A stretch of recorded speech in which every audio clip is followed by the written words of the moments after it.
Happy winter season to all our listeners out there. And if you're listening to this 6 months from now, have an awesome summer. I'm Richard. I'm Karl, and well, definitely winter right now. Maybe if I say this enough, it'll be winter whenever you listen to this. I mean, if you just make it hail in like July in Tijuana, kudos. That sounds like it'd be awful. Like the time that it snowed in Egypt and people there died because their houses are just not prepared for that kind of weather. And with that jolly note to start our seasonal special, welcome to Richard and Karl presents Deep Space and Dragons. And this week we will be talking Christmas or Great Pumpkins or whatever non-dimensional seasonal holidays we find ourselves watching in the media. So, before we begin, what's new in the Karlverse? Oh, um, You're allowed to just say nothing if just literally nothing has happened. I'll accept that answer. yeah, I do live in Saskatchewan, and there's not really much going on around here. I watched a comedy special, a Canadian comedy special, and he was laughing about how joking about how there's nothing in Saskatchewan. You know, classic joke like, oh, you know, my buddy's wife left him. He saw him saw her walk away for 4 days. But then he actually did a somewhat funny bit where he was like, yeah, you know, I went to the store and I saw some buns and they were like $2 or whatever. Then I saw the same buns with sesame seeds and they were also $2. You know what that means? That means that sesame seeds are worthless and some stupid guy is farming them, probably in Saskatchewan. Yeah, last time I was in Saskatchewan, my girlfriend, just to like prove the void, just stood in a field, so we took some photos of her standing with nothing behind her in the void. Just an empty field as far as the eye can see. Like, my mom had a place in Saskatchewan that instead of having an address, had a longitude and latitude. That's pretty funny. You know, the range roads around here do have a logical system about them, but I have no idea what it is. I just stay to like the main highways because otherwise you will get lost because, well, there's no landmarks. Like, I've done some driving through there. Well, literal driving, the only place I've ever drove before. So, for all our viewers who aren't aware of this story, me and my dear co-host went to driving school together, and what happened is he got a license and I did not. Oh man, you were like 2 hours away from getting a license and then you moved. Yep. And now it's like if I want to try again, I would need to have someone to practice with, where my brother, having moved to Ontario, no longer has a vehicle, because why would you? And my girlfriend, being a sensible human being, isn't about to just sacrifice her car to my whims. So I'm going to need you to move out here and teach me how to drive, to go full circle on this story. That'd be great. Okay, thanks. It would be a winter miracle. And with that, shall we get into our episode proper? I guess I should probably... You never asked what was new with thee, but my cat got a catnip toy, and my brother said it looked like a 500-pound man trying to open a bag of chips, and that really hurt my feelings. That really hurt your feelings. Well, that people does make fun sound of my cat terrible. because he's large, but honestly, he's just full of undemotional holiday joy. And that's why he shakes like a bowl of jelly, not because I feed him too much. Alright, so to start this Christmas special list, my personal favorite Christmas special, Gundam Wing Endless Waltz. It takes place between Christmas and New Year's, and unlike like Die Hard, where it's like, well, yeah, it's a Christmas movie because it took place during Christmas, nah. They actively acknowledge it's Christmas, there's Christmas themes, the moral of the story is coming together to move past war. It's actually a very Christmas movie, which is kind of shocking that it hits most of the Christmas movie tropes while being Gundam. While being Gundam. So, what's your favorite Christmas special, so? Oh, Well, I mean, the original "How the Grinch Stole Christmas" is just kind of a classic. That is fair. But how are your feelings on the live action adaptation of that? Uh, that's all right. I mean, They tried. Jim Carrey is It's a fantastic Dr. Robotnik. Jim Carrey at least was born in Canada. I mean, people say he's Canadian, but I'm pretty sure he doesn't have a dual citizenship. But regardless, I still somewhat enjoy Jim Carrey. He was an excellent Dr. Robotnik.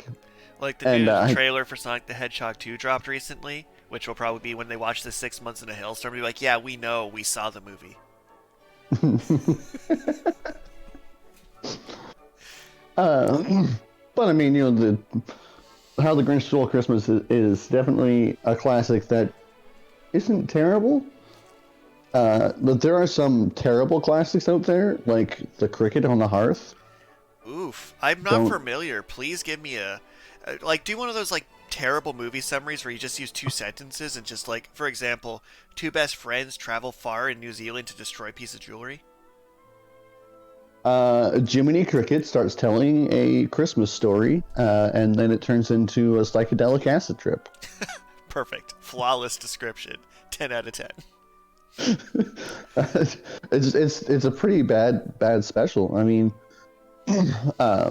you can't mention Christmas specials without also mentioning the Star Wars Christmas special, which also happened. goes on the list of bad Christmas specials. Redacted. This got redacted. But more on the topic of Star Wars, I'm going to pivot into how Doctor Who has a Christmas special every year. And it's funny is because it's Doctor Who, which has been going on far longer than my lifespan and will go forever into infinity. Some of the more recent ones, he started to be like, I just hate this holiday because some crazy adventure happens every Christmas without fail. Sometimes I just want to drink some hot chocolate and relax, but no, there's always an adventure every Christmas without fail. What is it about Christmas? And the character started to go mad from the knowledge that every single Christmas a ridiculous adventure will happen, and there's nothing he can do to prevent it, or she can do to prevent it. There is actually a fandom wiki page for Christmas specials. And when you mentioned Gundam Wing Christmas special, I looked up to see if they had anime specials on there, but apparently whoever created this Christmas special wiki, they're not anime nerds. The funniest thing about the Endless Waltz Christmas special is it's objectively one of the best Gundam products they've ever made. Gundam Wing Endless Waltz is just probably their best movie, full stop. Partly because instead of trying to make it 6 movies about Char's origin, calling it Gundam the Origin and never having a Gundam show up, it's one movie that does the thing, and they're like, hey, Gundams were never seen again, we're done, it's over. They're literally like, and Gundams in this timeline were never seen again, we're done, go home. But I'm fairly certain that I have seen a ton of Christmas specials, because every animated kids show ever has a Christmas special, or Brooklyn Nine-Nine. I can't recall a Christmas special in particular off the top of my head. But they definitely have episodes that fall in it. They had one about Christmas caroling. They had one where they straight up did Die Hard, just straight up. It's the terrorists aren't German, it's 5 instead of 9, and it's a department store, not a tower, but it's most definitely my favorite movie come to life, I believe was the quote. Yeah, actually, I remember that episode now. So I love the Futurama Christmas specials. They don't do them yearly, but the Xmas concept of Santa that judges everyone too naughty and guns them down from his machine gun sleigh is just peak entertainment. His body's full of jelly like nitroglycerin. It's beautiful. Simpsons never quite nailed the Christmas specials, though. Their Halloween specials are iconic. Their Christmas specials, They never just quite got to that one well. So, but all right. So I'm going to go through this list of classics as per the Christmas special wiki. Perfect. All right. Have you seen Rudolph the Red-Nosed Reindeer? So that went from being my childhood favorite of warm memories with my little Rudolph figurine I held tight to being a weird eldritch horror, and I don't know when or where that transition happened. It's definitely an animation style thing. Uh, Stop animation is super cool and interesting, but people have definitely used some weird artistic choices for their character Well, not design. just that, but that movie, when you actually critically examine it, is very weird. So we have an elf that wants to be a dentist, which is a very, very obvious, unsubtle metaphor, as his parents disown him for him wanting to be a dentist instead of an elf. We just have some lunatic guys licking for peppermint. We have a Yeti for some reason. It's just like, it just is weird, nothing to do with Christmas, wasn't in the original song. Who wrote this madness? With his nose that, it's not that the nose lights up, is that it makes the sound of nails on a chalkboard in a blender. Why does it make that noise? Why? Lights aren't supposed to make noise. Maybe like a soft buzz. All right, so the second classic on their list is A Charlie Brown Christmas. So, you have to have seen that one. I almost definitely have seen that one. I definitely know the meme about the sad Christmas tree, but that can hardly support the one ornament. I mean, I definitely, like, in Christmas preparation, my girlfriend gave me, I think I just said that in song with the background tune being for the first day of Christmas, my girlfriend gave, like, that just synced up. I just need to pause and appreciate the universe for a second. Mm-hmm. Alright, so ignoring the background cue messing with me. So we have this fiber optic tree. It's like, it doesn't plug in, but you have a tree, and I'm like, immediately pictured that tree with the ornament, even though it's a much nicer tree. Just the visual before I opened the box of the tree doesn't quite light up. I just had to picture that tree. So I'm gonna say, oh man, we need to start rating these. Let's say, like, we'll go with a star system. I'm gonna give it 5 out of 5 stars. Charlie Brown Christmas Special. All right, I mean, I can definitely agree with that. I think they nailed the Christmas special, but I really did not like the Halloween special in that case. That is fair. Many of the shows that we mentioned have better Halloween specials than Christmas specials, but Charlie Brown is definitely a better Christmas special than Halloween. And to retroactively rate Rudolph, I'm going to say 5, losing 1 star every 4 years. So it started perfect 5, and now it's sitting at like a 2. It's deeply unfortunate. Deeply unfortunate. All right, and then there's How the Grinch Stole Christmas. 5 out of 5, perfect movie. Every time it's homaged in anything, like they did a Ruby Chibi Christmas special where Rowan Torchwick's heart grew 3 sizes and it put him in immense pain and they have to call an ambulance because it's bad for your body. So, Grinch Stealing Christmas, iconic in all of its forms. No matter how you parody it, how you do it, flawless. Like, I'd even give the Jim Carrey movie a solid 4 out of 10. They did a better job being live action than Avatar, to say the least. Yeah, I mean, like, the modern culture isn't quite as happy with Dr. Seuss as we were in my childhood, but I think How the Grinch Stole Christmas. Well, I like how it's actually about specifically, hey, you stole our material things, but that's not what this is about. I'm like, you're right, Christmas special. There's been so many Christmas parodies that once in a while you need the original. Kind of like you need actual Superman to exist so you can do 18 shows of edgy evil Superman. Like you need a Christmas special to base your Christmas special parodies off of. All right, so the next one on our list, Frosty the Snowman, which is Did another one. Did you see the Ryan George video last night? The Ryan. Oh, building the snowman. Yeah, Yep. yeah. So, that's my thoughts on Frosty the Snowman. It is a dark eldritch concept. It doesn't look like a person. Why are you using coal? This is clearly some sort of dark ritual to summon forth the Krampus. 0 out of 5 stars. Do not teach children this arcane art form. It's about a person melting and dying that you brought to life. But I will say, is the origin of my favorite insults. He's basically 3 trash bags brought to life by a magic top hat. That is pretty funny. So I'm going to rate this 3 trash bags out of 5. I would agree, because it is definitely one of those eldritch horror type animation styles. So, And what And is the then, message here? Bring something to life so it can live for a while then die? Like, what are we teaching with this? And coal is not good eyes. Why not use, like, eggs and paint pupils on them or something? oh, that'd be interesting. So, what do we got next? Santa Claus is coming to town, which I So, that's such a generic Christmas special. I'm imagining 3 Christmas specials, and I cannot tell you which one it is. It is an hour-long length stop motion Christmas special. So, Like, following the newsreel stating how children around the world are preparing for the arrival of Santa Claus, we're introduced to the narrator. When his truck breaks down, he tries to tell the story of how the Santa in response to several letters from children. yeah, that's too generic. I can't even recall, so I'm going to give it 5 question marks out of 5.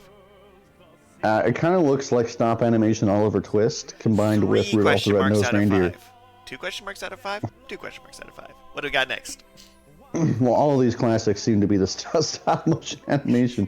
And then the final classic on their list is The Year Without Santa Claus. I don't recall that one. It's from 1974 by the same people who did all these other stop animation Christmas specials. I mean, most of them outdate me, but that one never made it to me. Let's see, is there a generic summary here? The Year Without Santa Claus is a story told by Mrs. Claus of the year there almost wasn't a Christmas. That also sounds fairly generic. Then Jingle, again, this is Jangle, probably and the Vixen come classic upon trope. Southtown, a small community in the South. I have a feeling what happened to this movie. That sentence alone, I'm like, I think this movie might have got redacted, but I could be wrong. In the comments, if I just read one sentence off Wikipedia and falsely judged your movie, please feel free to correct me. Oh, you're actually on Wikipedia? Because, like, I'm literally on a fandom wiki page. Nice. All right, let us on to the next one. So those are all the classics.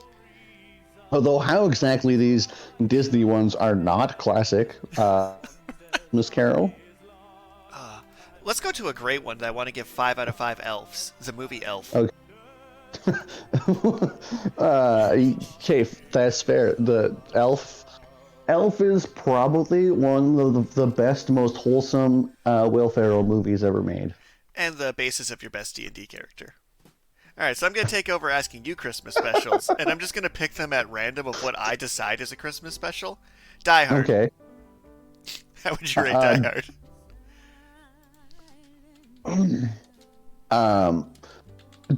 Die Hard is a movie that was written.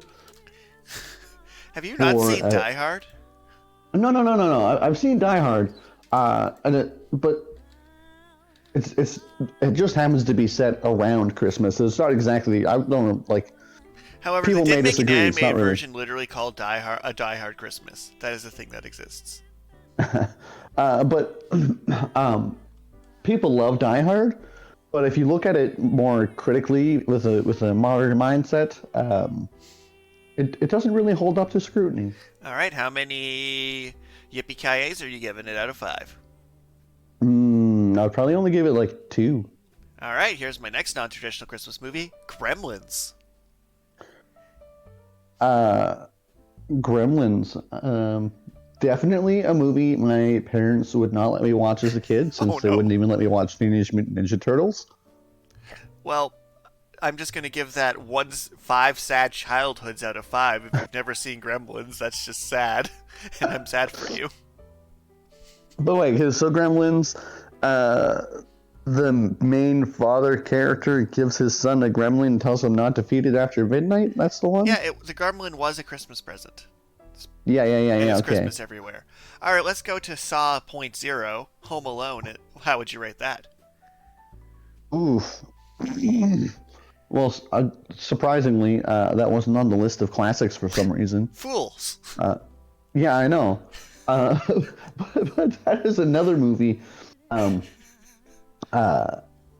Ryan George, one of our favorite YouTubers. Yep. For Home Alone 2, which is the kind of the continuation of the story of Home Alone 1. President was in that.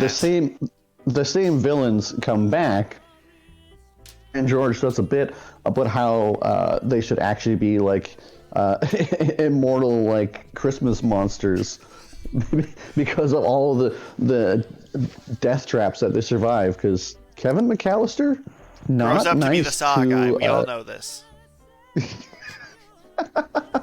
he definitely grows up to be Jigsaw for sure. All right, here's my next one for you. The Nightmare Before Christmas.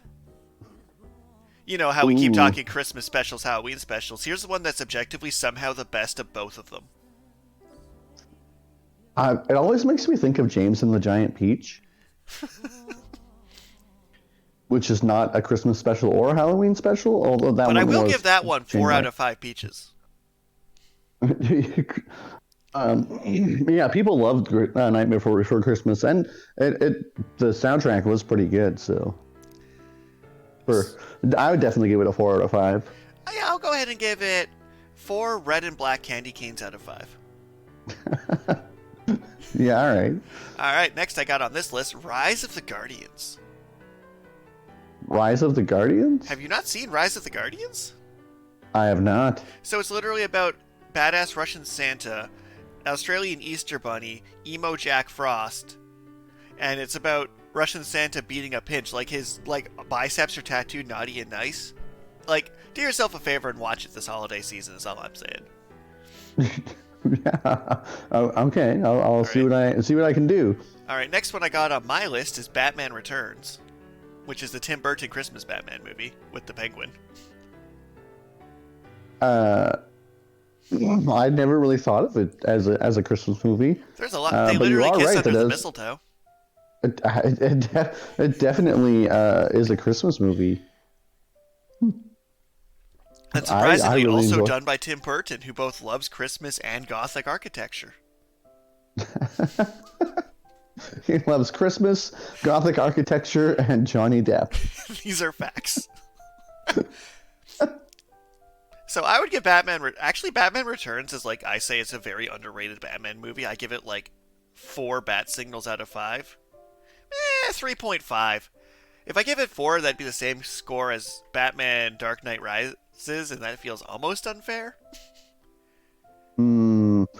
I think that Batman Returns is probably better than Dark Knight. Right? Well, no, wait. Dark Knight Rises isn't. No, Batman Begins is the one that I like. I did not really like Batman Rises that much. So, yeah, like, Batman Returns is surprisingly high rated. Yeah. According to this list, underrated? Edward Scissorhands is a Christmas movie. Huh. Because Tim Burton loves Christmas and Gothic horror. The Christmas, Gothic horror, and Johnny Depp. That is all the checkbox. Right? So, have you seen Edward Scissorhands, or just know of it because it's iconic? I've definitely seen it, but not recently. I don't know, what's the most recent movie that Tim Burton's even made? Because that we're still in the classics territory for sure. Oh yeah, like Edward Scissorhands, which for the record I'm gonna say 6 out of 10 scissors because each one's 2 things. Like.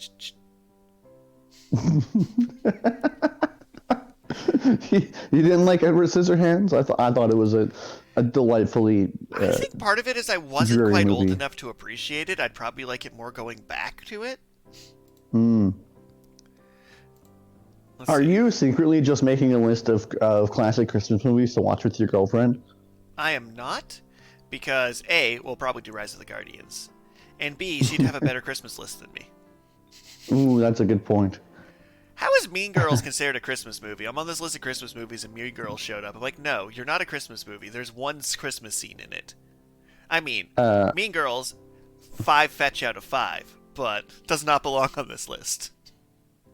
Tangentially, there was a Mean Girls 2, and it was awful. No, there wasn't. I redacted it from history. I very rarely use my time powers, okay? Fair enough. Let's see. I'm seeing if any of these others touch up. It's like non-traditional Christmas movies. Do you have any traditional ones on the next category, or did you make it all the way through? Well, I mean, there are. Okay, so we didn't actually. Well, maybe we don't want to go through the Disney. Oh, Well, we could go through Okay. the Disney. Let's anger half of my fan base here and just give bad reviews to Disney movies. Well, I mean, there's only 5 on this list. Mickey's Christmas Carol was the first one. Yeah, no, that gets like 2 out of 5 maybe. It was okay at best. Winnie the Pooh and Christmas 2. Winnie the Pooh Christmas specials just never quite did it for me. I mean, you could talk about how Winnie the Pooh explores the emotional spectrum and is trend setting on how to deal with depression, but not for the Christmas specials. Hey, it was nominated for a Primetime Emmy Award for Outstanding Children's Programs in 1992. The fact that they refused to give her an award to Avengers Endgame, which could buy and sell the entirety of Puerto Rico, means these awards are rigged. It's like, wait, you get after every Marvel movie and after you can now buy and sell Middle Earth, you're honestly telling me that Tony Stark at no point deserved an award for any of his performances? That's some bullshit. A Very Possible Christmas. I don't know what that is. It's the Kim Possible Christmas special. Oh, yeah, no, 10 out of 10. Yeah, okay. Kim Possible is great. Also, Kim they managed to Possible go an is pretty entire great. show without a romantic subplot when it was just right there, and I give so much respect if they can manage to not do that. Like, that just gives a star to any performance if they don't throw a romantic subplot at me. All right. So the next, I didn't realize that Kim Possible was on the Disney Channel, but I guess it was. Yeah, Disney Channel will occasionally have things that are better than they deserve to be. Like Gargoyles and Owl House, for once in a while you're just like, I was expecting to watch Lion King 2, more Lion King, and then you gave me an actual good show. So next on the list, Phineas and Ferb Christmas Vacation. I mean, oof, I'm not even going to touch that one, so I'm just going to... What do you rate it? You haven't been giving out very many scores.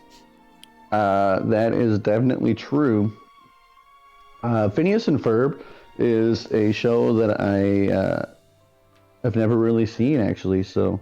Yeah, I've seen bits of it. I know it's super popular to anyone who missed out on Dexter's Lab and Jimmy Neutron, because it was the natural evolution of that thought train. Right. But tragically, Jimmy Neutron and Dexter's Lab existed in my childhood, so Phineas and Ferb loses some points. Well, I mean... So I'm going to give it a cannot give an honest review out of 10. Yeah, I don't know. It doesn't really look like these people. These people, their collection of Christmas specials on the fandom. I don't know if there's just not enough fans of Christmas specials or what, but their list is pretty lacking. The last item on the list of Disney Christmas specials is Prep and Landing, which Wayne and Lanny, the Christmas Elves, and Prep and Landing. Apparently, Yeah,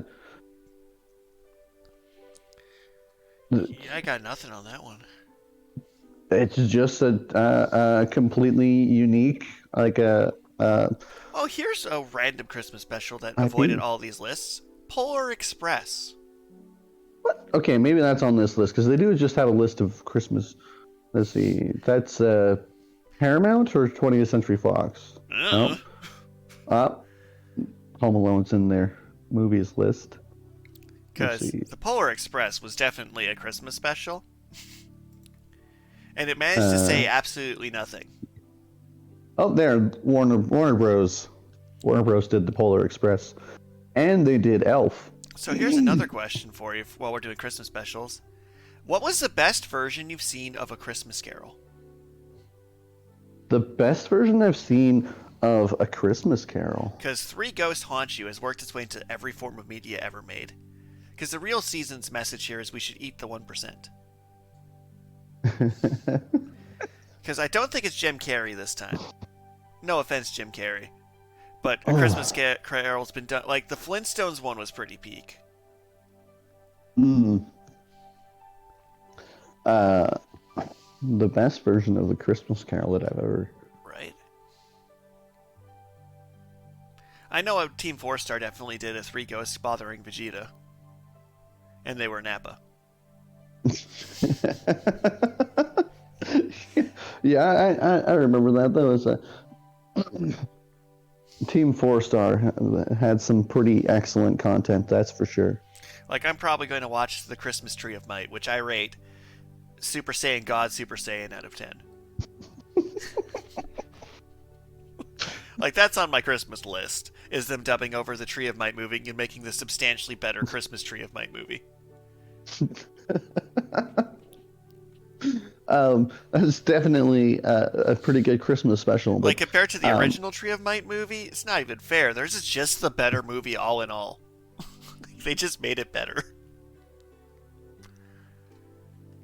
Yeah, you are right. The three ghosts of Christmas is a trope at this point. But I'm having a hard time thinking of any examples of it myself.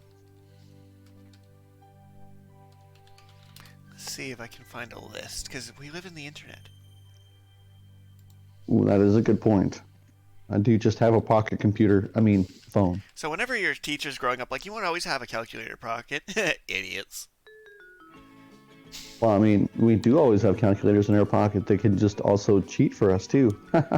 Alright, so I found a list that's literally, specifically A Christmas Carol, where there's Scrooge from 1970, Rich Little's A Christmas Carol, The Stingiest Man in Town animated, Mr. Magoo Christmas Special, Bugs Bunny Christmas Carol the musical, Mrs. Scrooge, Christmas Carol the movie, Robert Zimkin's A Christmas Carol, FX's A Christmas Carol, Mickey's Christmas Carol, A Flintstones Christmas Carol, A Christmas Carol 1999 with Patrick Stewart, A Christmas Carol 1997 animated, which I think I've actually seen, with Tim Curry voicing Scrooge, Muppets Christmas Carol, A Christmas Carol again 1984, Scrooged, which was Bill Murray, a TV network executive, trying to make a Christmas special. A Christmas special, Scrooge 1935 with just eyebrows for days. 1938 we have one. 1951 we have one. So those are ones literally called A Christmas Carol. It doesn't count if it's just like a little episode segment in a show. But now that we're reaching the end of our podcast, this Unscript holiday season, possibly in September, what was your favorite Christmas special? Well, didn't we open with this? That I said it was the original Grinch Stole Christmas. You are correct. So let's move on to today's random dragon question of the week. Well, okay. What was your first favorite Christmas special, though? Gundam Wing Endless Waltz still wins. Fight me okay, on it. It was just like, they redefined 2D animation in that movie. Like, they have a scene firing a giant cannon while going through atmospheric re-entry while people down below in Christmas hats. Like, peak Christmas. Like, I want more of that in my Christmas movies. Like, I think that most Christmas movies need more lightsaber battles and hyper mega cannons being fired. All right. Well, so what's our random dragon question of the week? Random dragon question. And our question comes in: what is your most unpopular opinion about dragons? My most unpopular opinion about dragons. I will start this one. That Yoshi is a dragon. People will fight me. I've been told dragons can't wear shoes, dragons can't have turtle shells on their back, dragons aren't born on Dinosaur Island, dragons don't eat fruit, dragons hoard gold, dragons have wings that aren't fluffy and feathery. Nah, Yoshi is a dragon, I stand by it.